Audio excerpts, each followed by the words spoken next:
Welcome, creators, to The Disruptors, Illuminate Your Frequency podcast.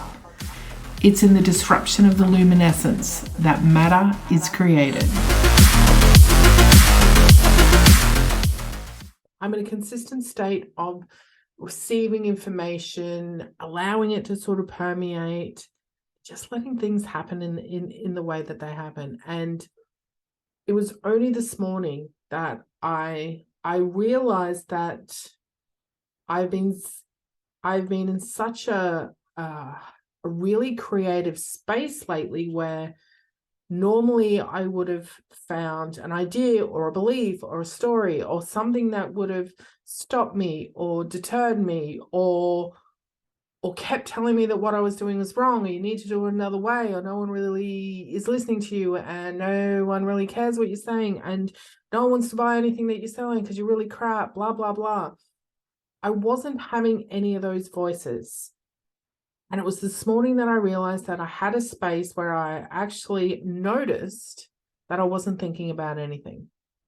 And I could have been doing this before and I just never noticed before, but I can tell you, if you asked me a couple of years ago what was going on in my head, there were a billion thoughts at once. And it was a lot more about the day-to-day, what was happening, what were the kids were doing, what do I need for my kids, my husband, my family, my house, my job, the bills, what's going on in the world, what's happening with my friends, what about that thing that happened to me when I was a child, what about something that happened last weekend, what about the conversation that I never finished, what about that comment that someone wrote on a post. There was millions and millions of thoughts that used to go through your head, and you maybe experience that right now as something where you are continually having a lot of thoughts. And I can't remember what the number is, but I know that there is an astronomical number of thoughts that our brain has throughout the day. And if you are anything like me and you have been on a path where you have tried to start changing some of these thoughts, because we know now from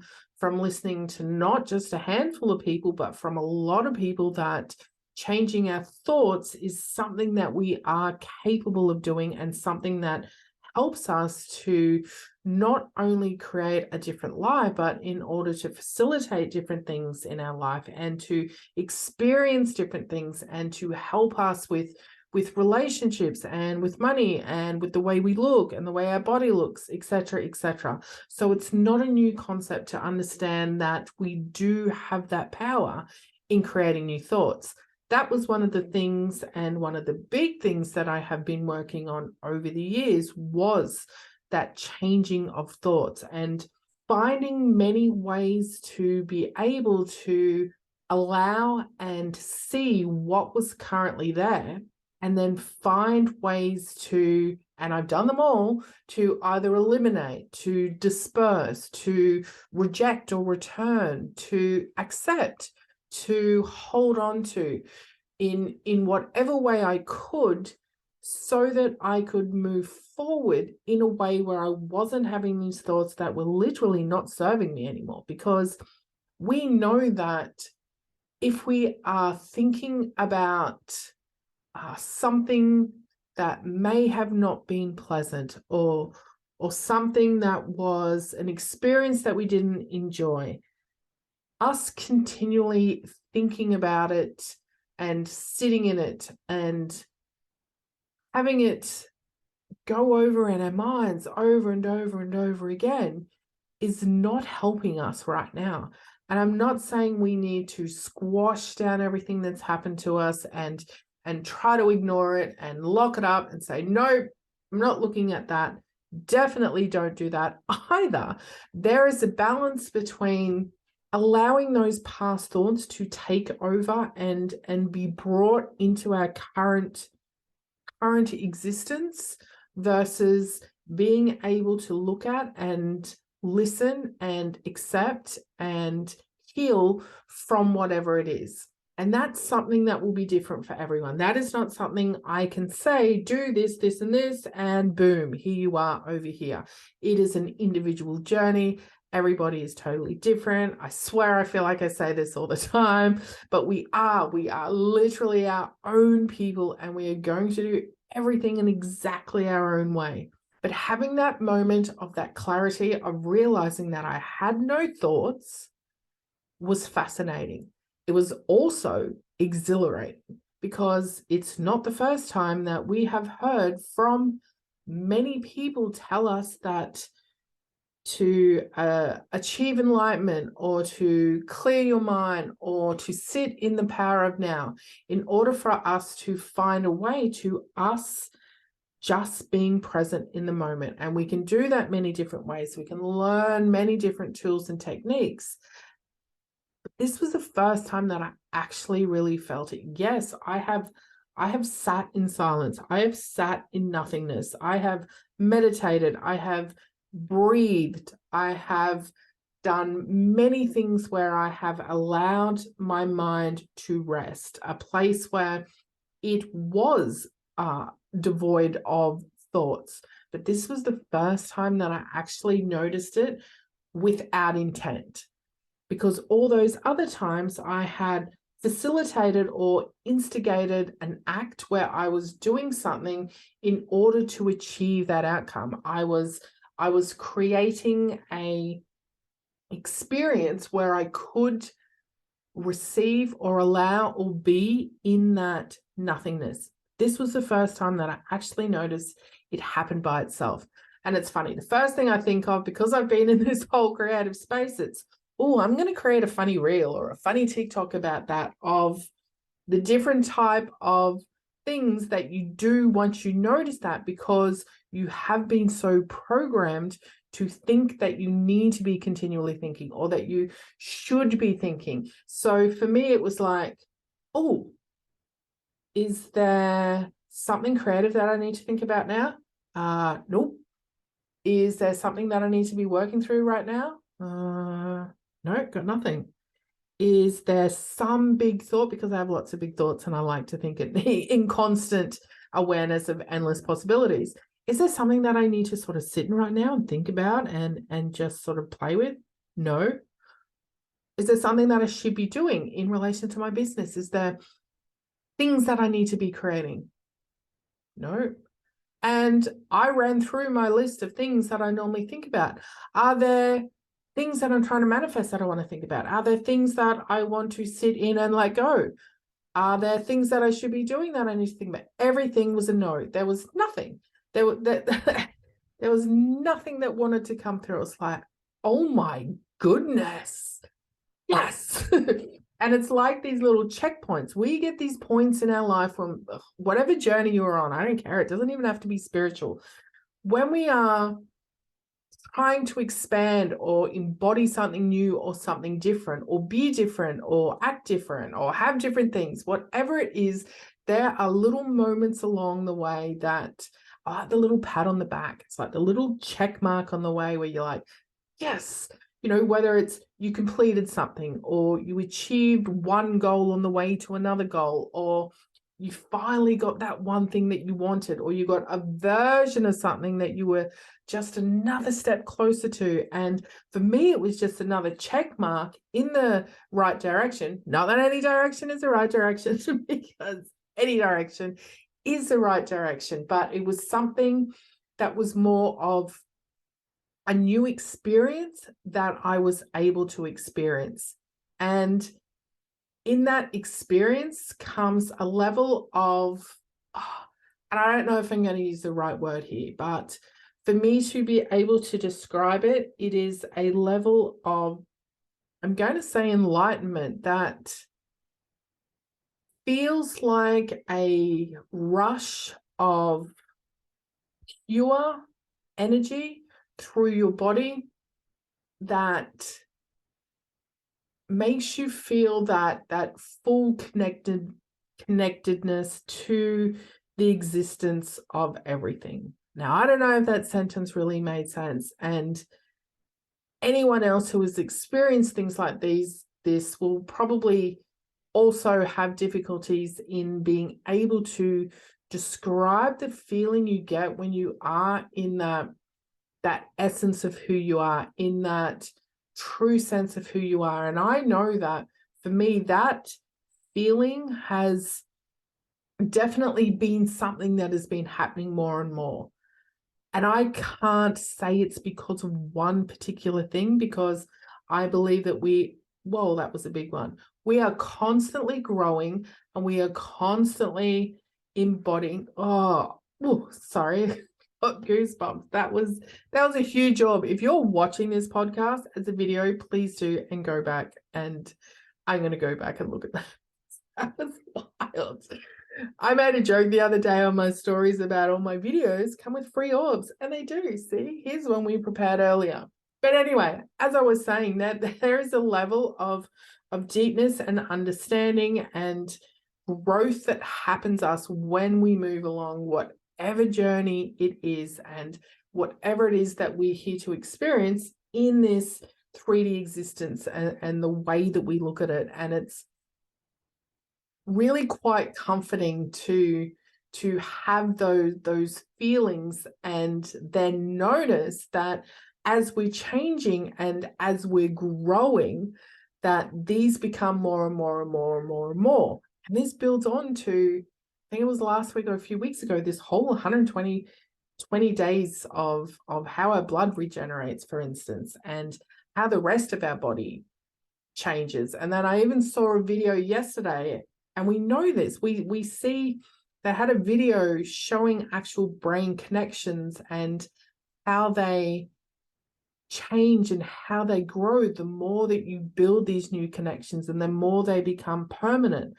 And we hear lots of people telling us it's in that repetition and that constant doing, or that constant thinking, or that constant being, that allows us to facilitate these new thoughts or these new ideas or whatever it is as a natural part of the things that we're doing. Because there's so many things that we do on automatic pilot. Obviously, there's many bodily functions that we have learned that we do automatically. Then there's all those other things that we do automatically based on repetition, based on how many times we've done them, how many times we've thought about them. Like, we could look at driving, and I'm sure many of you have probably experienced a moment where you were driving and you were driving along and suddenly you're like, oh, where am I? How did I get here? Because you're on automatic pilot. Like, I have done that many times where I have been on a journey to a particular point in the car, and then you end up somewhere else, like a familiar place, or, somewhere you drive to all the time. It's like, oh, I thought I was going to this place, because that automatic process of you knowing and remembering and doing that so many times has allowed you to get to that destination without really even thinking about it. So it's not just things like that become or form part of our everydayness. So it is a really good place for us to start seeing the results for that when we get to those little checkpoint marks and go, oh, that must be becoming more of my reality. So if I can sit more in that nothingness of thought where I'm not consistently thinking, and this is coming from a person who consistently thinks, but then they're different type of thoughts. I like to use my mind to create a world full of questions without answers, ideas that are so big and out there that most people would think you were crazy for even suggesting it. I love to sit in those questions. I love thinking about things and linking things to other things for no reason other than being in that constant awareness of endless answers and possibilities. Because even though, as such a logical person, and I like finding answers and I like achieving goals and getting to the end point of things, I also like being in that space of not knowing the answer, not having the completion of whatever the original thought was, but just sitting in that openness. Because you know what that has done? For me, it's like that constant sitting in the, insert a question mark here, allows you to create open, endless possibilities. It has made my creative juices flow so much, and even me being a creator, telling people I'm a creator, doing creative things, and always trying to think of weird, crazy things and outside the square, it has allowed me to just really let different ideas and different possibilities just flow through me without stopping them and holding them up and go, wait, hang on. I need an answer for that question. And one of the ones that I like to use is the earth round or flat? I don't have an answer for that. And I use this question all the time to explain to people how, is the earth round? Is the earth flat? Is it something else? Are we surrounded by a ice wall? I don't need a definitive answer to that. I don't need to know, yes, it's round. It's been proven by science. It's been proven by someone flying around and creating photos. It's been proven by the way that gravity works and how the sun and the moon reflect their own light at different times of the day. That does not affect me and what I'm doing and the things that I want to experience and do in a way where I need the answer to that question. However, I can sit and listen to every single person talk about every single possible answer to that question, just in that place of pure wonder and experience. Because it is interesting when you don't have any investment in the answer to that question. It's like, oh, I like that possibility, or that's amazing what you were just saying. I've never thought of it that way, or, oh, what a great outlook. And it's not in a way that those stories or those answers or those things that people are talking about is giving us the information for us to form a conclusion. Of course you can, it's up to you. But for me, sitting in that openness of, well, all your possibilities are correct, because then if we go all the way back to, well, we create our own reality and this is our own construct of our imagination, etc., then any of those possibilities could be true. If we need an answer to something or a reason or a judgment, how does that help you with whatever it is you are trying to create? And one of the strongest ways of why my thoughts have come to this place is because there has not been, and this is from me who's been on this constant journey of learning and growing over the last few years, is that there is not one thing that I have seen everybody agree on. Not one. There is not one topic, and if you have one, I would love to hear it. But there is not one topic where you will get every single person agree on the same answer, which before it was more of me being judgy McJudge and think, well, my answer to that question is this, therefore I am right. I'm going to keep speaking and saying this until you believe the same thing as me. That's who I used to be, whereas now I'm the opposite, where there is no answer to that question, because everybody has a different opinion. And the reason we all have a different opinion is also going to be based on your own beliefs and your own thoughts and the way that you perceive our own reality. But there is a lot of answers and a lot of viewpoints on every single topic, and that is based because ultimately we are all unique and we do all sit in our own existence and our own awareness of what this construct looks like for us and how we perceive ourselves as these 3D humans. And I'm really starting to sit into that idea of having less and less of those thoughts that come through my mind, and more of me just being and acting in a way that feels good for me and the things I want to do, without a full stop at the end of any sort of sentence or any desire or any experience and instead just allowing the possibility for something to be created based on the way that I'm feeling. And I can only go off how I'm feeling. External results don't define the way that I feel. We can look at people, and by we, I can say me. Before, I would have judged people of saying that they were successful by how much money they had, how many followers they had, how many people were buying their product or service, how many people were engaging with them, how many friends they had, where they were living, what their house looked like, what their car looked like.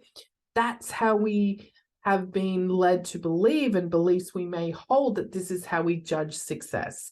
Success is because you have this number or this thing or have that. It's never really been about what's inside here. And that is something that I can't show you. I can't open up my insides and say, oh, look, this is what my heart looks like. This is what my insides look like. Although, you know, physically, of course, doctors can.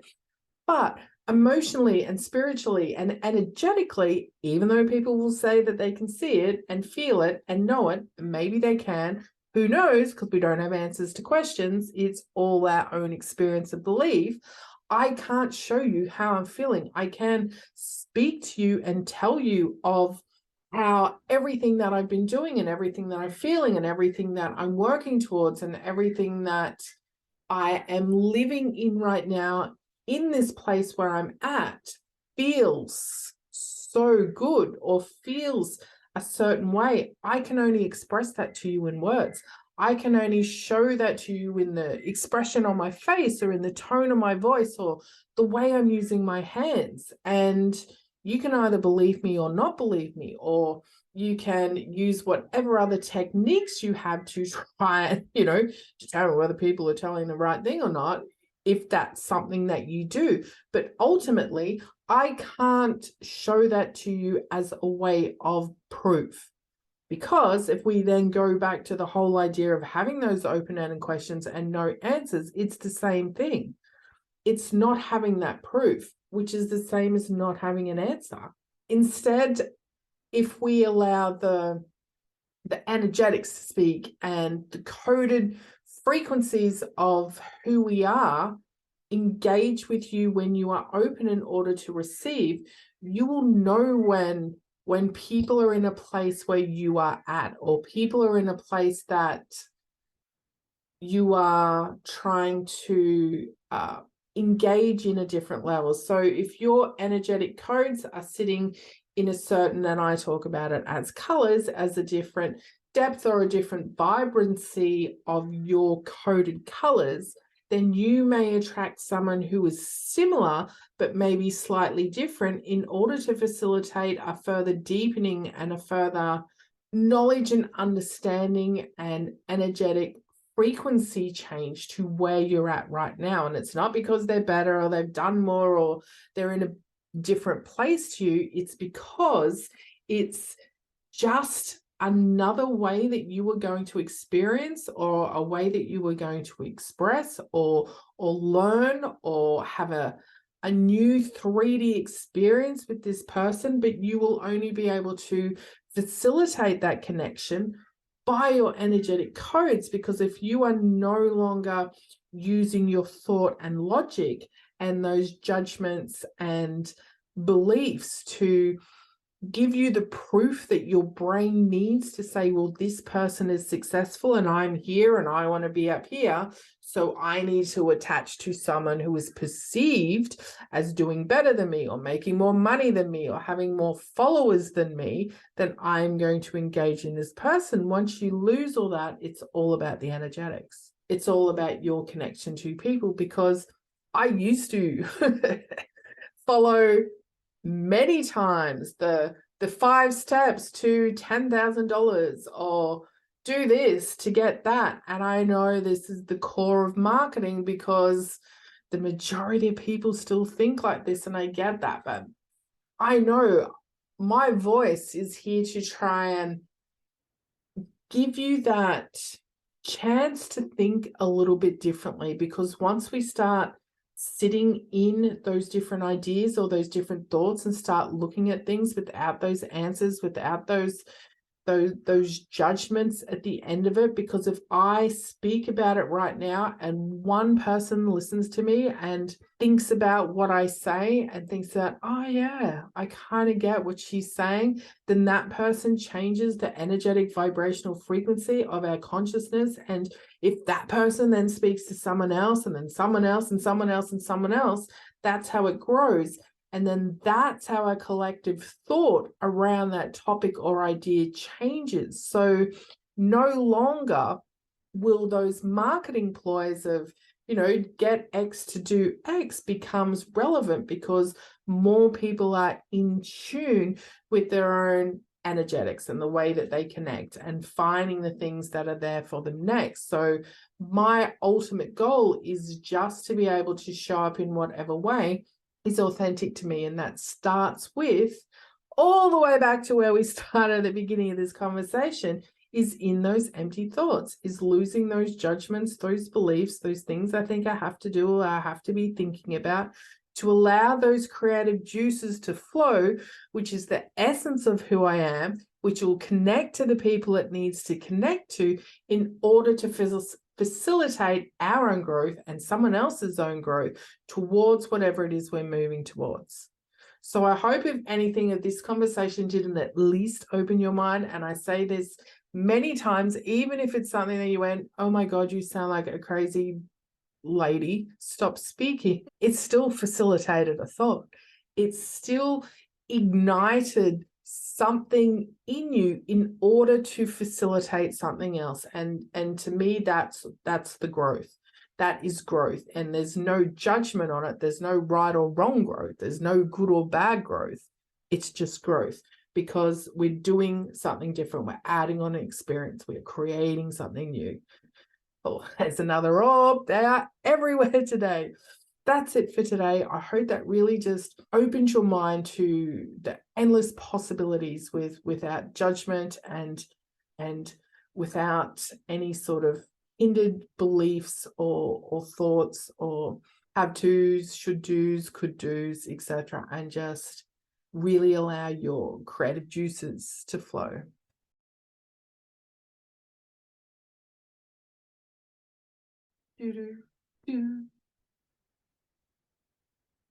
I haven't even started. There's orbs around. I tell you what, it's pretty wild.